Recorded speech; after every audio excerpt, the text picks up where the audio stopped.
Attention homeowners, at Miami Savings Bank, we can help you put the equity in your home to good use. You can make some of those home improvements you have been thinking about, pay off those high-interest credit cards, or even go on a much-needed vacation. Stop in or call one of our loan specialists today to get started. Miami Savings Bank is conveniently located in Miamitown, Harrison, and Oxford.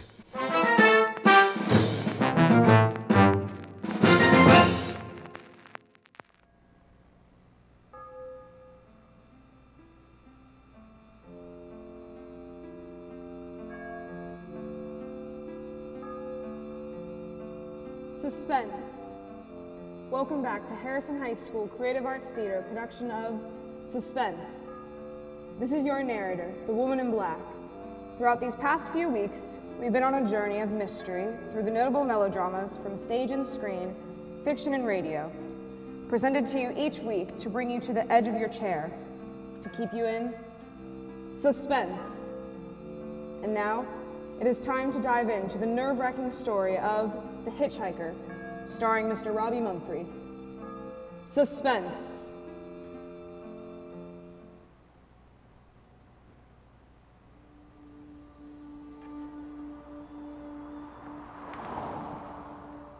I'm in an auto camp on Route 66, just west of Gallup, New Mexico. If I tell it, perhaps it'll help me, keep me from going crazy. I gotta tell this quickly. I'm not crazy now. I feel perfectly well, except that I'm running a slight temperature. My name is Ronald Adams. I'm 36 years of age, unmarried, tall, dark with a black mustache. I drive a 1940 Buick, license number 6Y175189. I was born in Brooklyn. All this, I know.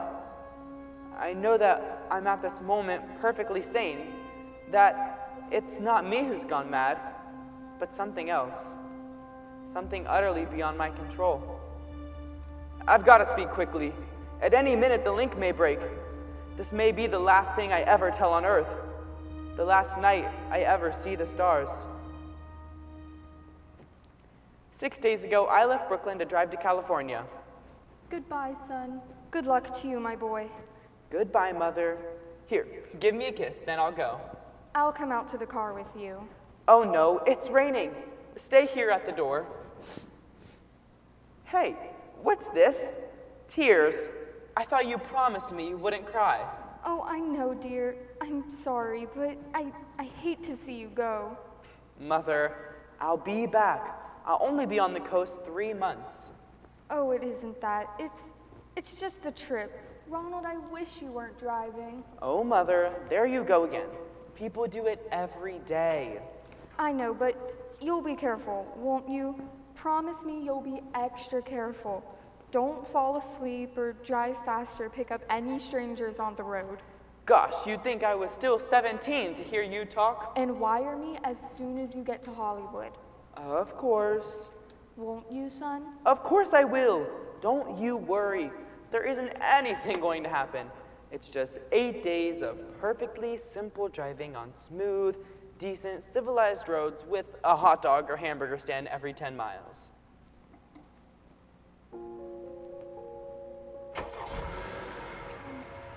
I was in fine spirits. The drive ahead of me, even the loneliness, seemed like a lark. But I reckoned without him. Crossing Brooklyn Bridge that morning in the rain, I saw a man leaning against the tables. He seemed to be waiting for a lift. There were spots of fresh rain on his shoulders. He was carrying a cheap overnight bag in one hand. He was thin, nondescript, with a cap pulled down over his eyes. I would have forgotten him completely, except that just an hour later, while crossing the Pulaski Skyway over the Jersey Flats, I saw him again. At least, he looked like the same person. He was standing now with one thumb pointing west.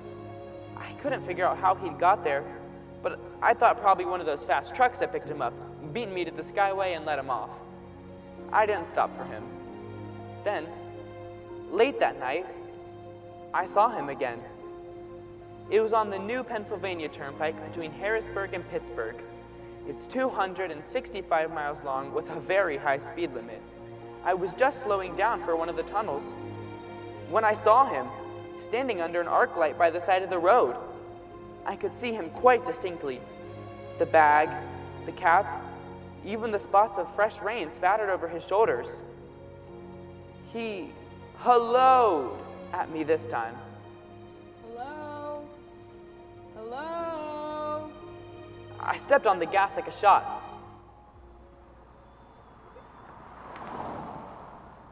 It's lonely country through the Alleghenies, and I had no intention of stopping. Besides, the coincidences, or whatever it was, gave me the willies. I stopped at the next gas station.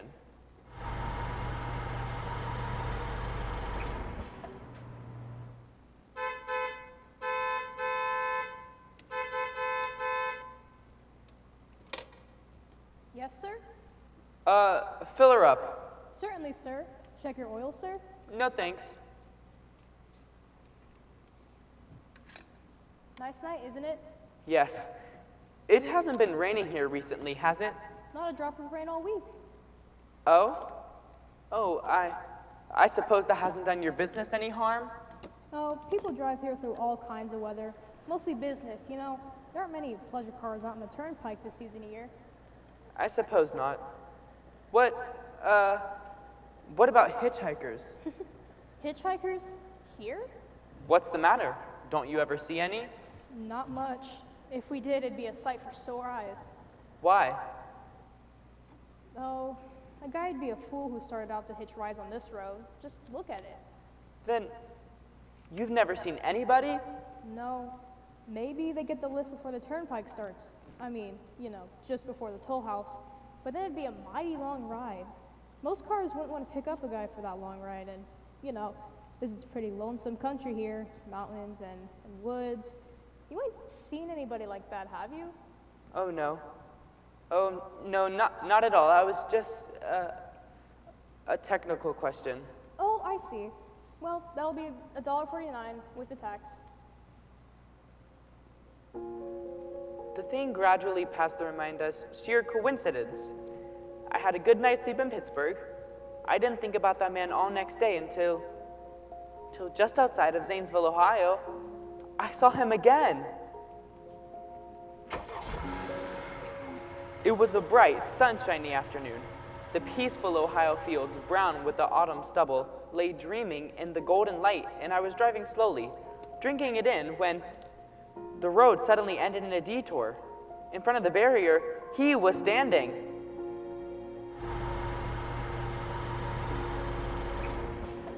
Let me explain about his appearance before I go on.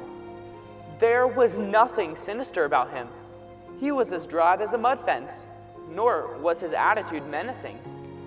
He merely stood there, waiting, almost drooping a little, the cheap overnight bag in his hand. He looked as though he'd been waiting there for hours. And he looked up. He hailed me. He started to walk forward. Hello? Hello?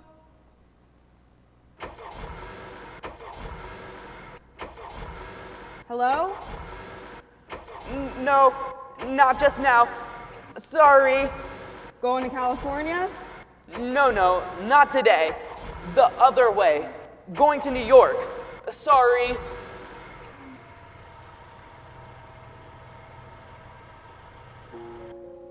After I got the car back on the road again, I felt like a fool. Yet, the thought of picking him up, of having him sit beside me, was somehow unbearable. At the same time, I felt, more than ever, unspeakably alone. Hour after hour went by. The fields, the towns, ticked off one by one. The light changed. I knew now that I was going to see him again.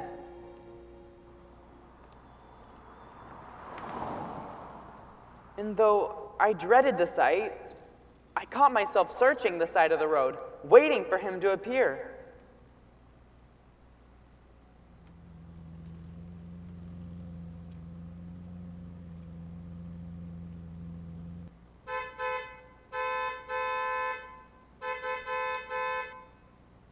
Yeah? What is it? What do you want? You sell sandwiches and pop here, don't you? Yeah, we do in the daytime, but we're closed up now for the night. I know, but I was wondering if you could possibly let me have a cup of coffee. Black coffee? Nope, not this time of night, mister. My wife's the cook and she's in bed. No, don't shut the door. Please, listen, just a minute ago, there was a man standing here right beside this stand. A suspicious-looking man. I don't mean to disturb you. You see, I was driving along when I just happened to look, and there he was. What was he doing? Well, nothing. You've been taking a nip. That's what you've been doing. Now on your way before I call out Sheriff Oakes. I got into the car again and drove on slowly. I was beginning to hate the car. If I could have found a place to stop, to rest a little. I was in the Ozark Mountains of Missouri now. The few resort places there were closed. Only an occasional log cabin, seemingly deserted. That's all that broke the monotony of the wild, wooded landscape. I had seen him at the roadside stand. I knew I'd see him again. Maybe at the next turn of the road. I knew that when I saw him next, I would run him down. But I didn't see him again. I didn't see him until late next afternoon.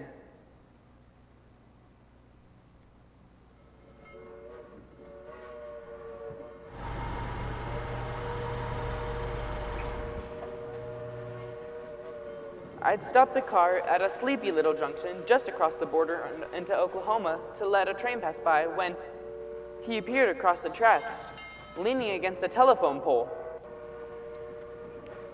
A perfectly airless, dry day. The red clay of Oklahoma was baking under the southwestern sun, yet there were spots of fresh rain on his shoulders. I couldn't stand that. Without thinking, blindly, I started the car across the tracks. He didn't even look up at me. He was staring at the ground.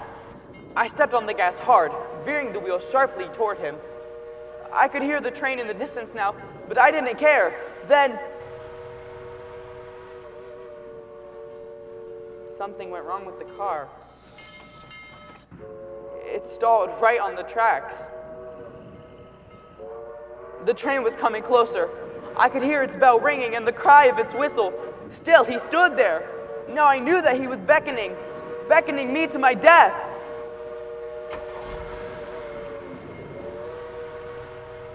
Well, I frustrated him that time. The starter worked at last. I managed to back up. When the train passed, he was gone. I was all alone in the hot, dry afternoon. After that, I knew I had to do something. I didn't know who this man was or what he wanted of me. I only knew that from now on, I mustn't let myself alone on the road for 1 minute.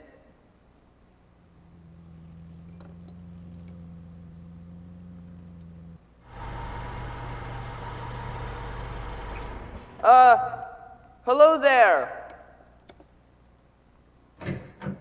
Like a ride? Well, what do you think? How far are you going? Where do you want to go? Amarillo, Texas. I'll drive you there. Gee. You mind if I take off my shoes? My dogs are killing me. Go right ahead. Whew, gee, what a break this is. Hitchhike much? Sure, only it's tough sometimes in these great open spaces to get the breaks. Yeah, I should think it would be. Though, I'll bet you get a good pickup and a fast car.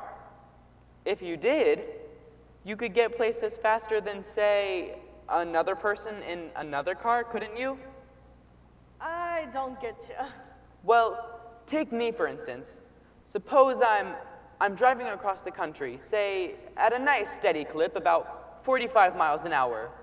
Couldn't a girl like you, just standing beside the road waiting for a lift, beat me to town, or any town, provided she got picked up every time in a car doing from 65 to 70 miles an hour?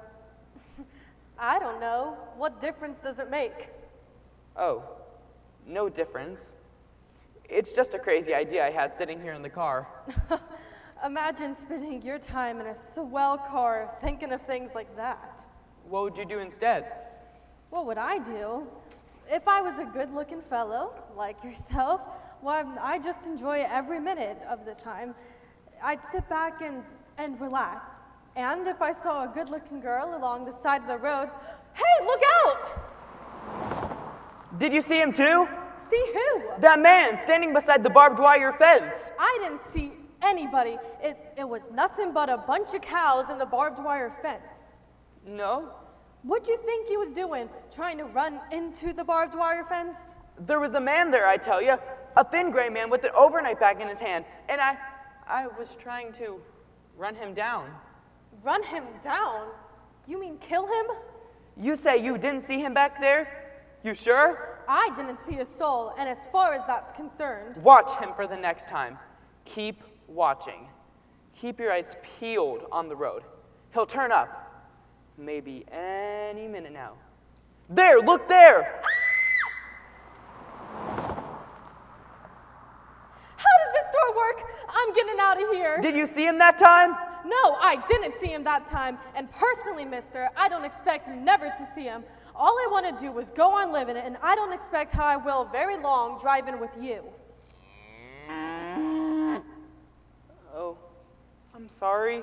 I don't know what came over me. Please don't go. So if you'll excuse me... You can't go. Listen, how would you like to go to California? See I'll if drive you- you to California. Seeing pink elephants all the way? No thanks, thanks just the same. Listen, please, just 1 minute. Please. You know what I think you need, big boy? Not a girlfriend, just a good dose of sleep. Please. There, I got it now. No, you can't go. Please. Leave your hands off of me, do you hear? Leave your hands off me.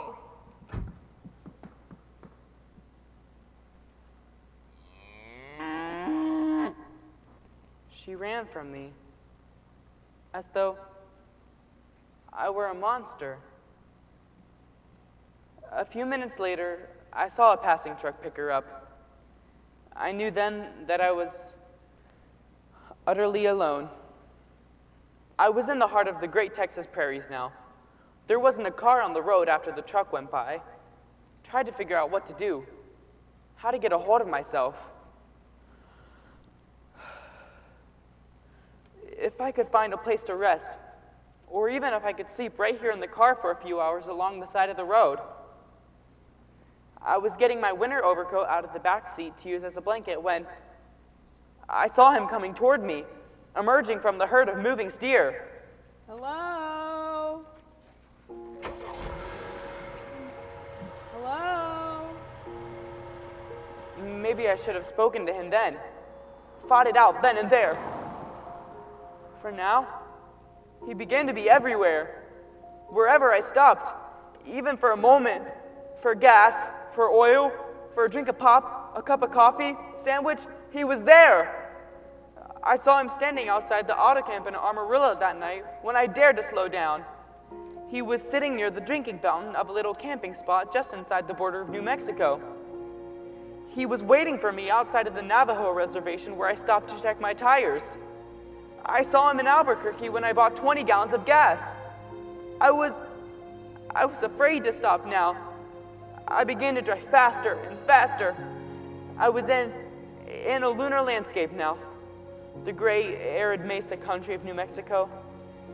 I drove through it with the indifference of a fly crawling over the face of the moon. Now he didn't even wait for me to stop. Unless I drove at 85 miles an hour over those endless roads, he waited for me at every other mile. I'd see his figure, shadowless, flitting before me, still in its same attitude, over the cold, lifeless ground, flitting over dried-up rivers, over broken stones cast up by old glacial upheavals, flitting in that pure, cloudless air. I was beside myself when I finally reached Gallup, New Mexico this morning. There's an auto camp here. Cold, almost deserted this time of year.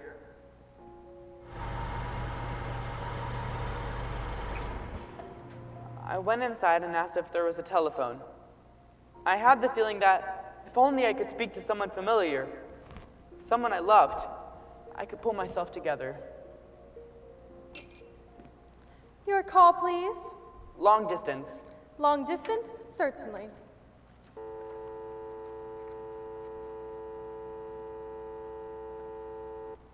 This is long distance. I'd like to put in a call to my home to Brooklyn, New York. I'm Ronald Adams.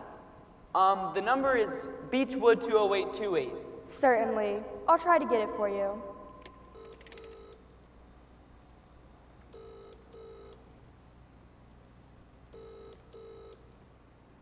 Albuquerque? New York. Gallup, New Mexico, calling Beechwood 20828. I had read somewhere that love could banish demons. It was in the middle of the morning. I knew Mother'd be home. I pictured her tall and white-haired in her crisp house dress, going about her task. It'd be enough, I thought, just to hear the even calmness of her voice. Will you please deposit $3.85 for the first 3 minutes? When you have deposited $1.50, will you please wait until I've collected the money?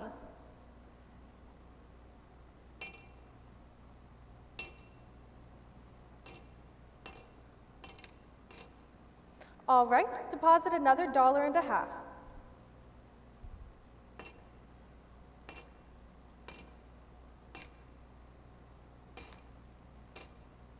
Will you please deposit the remaining 85 cents?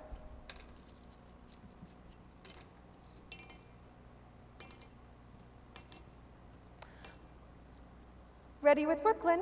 Go ahead, please. Hello? Miss Adams' residence. Hello? Hello, Mother? This is Miss Adams' residence. Who is it you wish to speak to, please? What? Who's this? This is Mrs. Winnie. Mrs. Winnie? I don't know any Mrs. Winnie. Is this Beechwood 20828? Yes. Well, where's my mother? Where's Mrs. Adams? Mrs. Adams is not at home. She's still in the hospital. The hospital? Yes. Who is this calling, please? Is it a member of the family? What's she in the hospital for? She's been prostrated for 5 days. Nervous breakdown. But who is this calling? Nervous breakdown? Well, my mother was never nervous.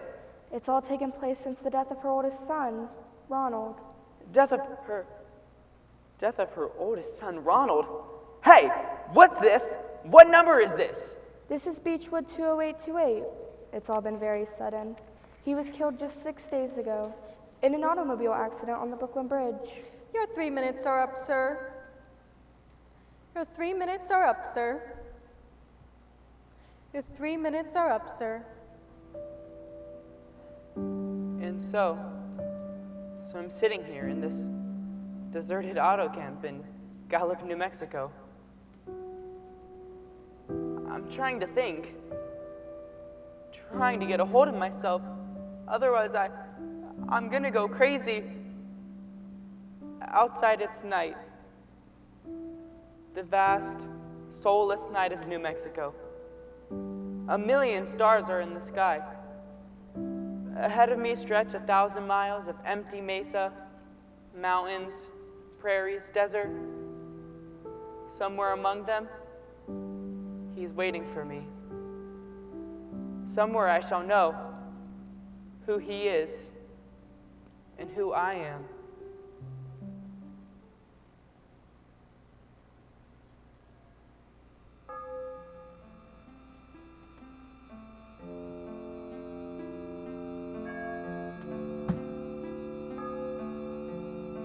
Suspense.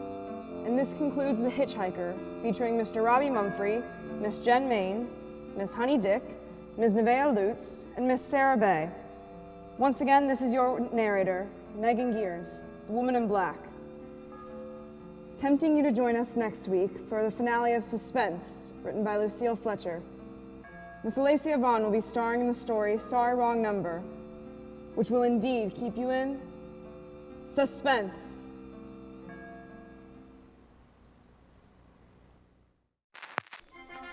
At Miami Savings Bank, smart students bank smart. With your smart hometown checking account, you will enjoy no monthly service charges or minimum balance requirements, direct deposit capability, online and mobile banking, mobile check deposit capability, over 32,000 fee-free ATMs nationwide, and much more. Plus, students 16 years of age and older can open an account. Visit Miami Savings Bank to open your account today. We are conveniently located in Miamitown, Harrison, and Oxford.